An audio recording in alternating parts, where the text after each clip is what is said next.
You ask Tiger to calculate. This deals with linear inequalities with one unknown. The final result is x equal or greater than -15/8 equal or greater than -17/8. Let's solve it step by step. Group all constants on the right side of the inequality. Subtract 8 from both sides.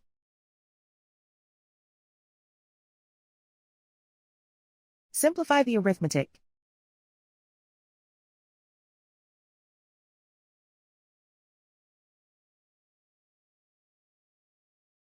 Isolate the x.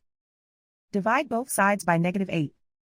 Whenever you multiply or divide by a negative, reverse the inequality sign.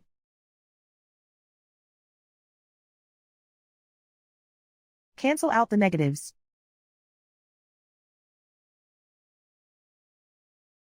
Simplify the fraction.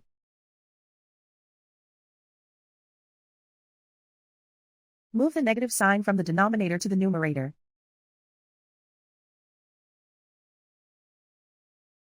Plot the solution on a coordinate grid. And so the final result is x equal or greater than -15/8 equal or greater than -17/8.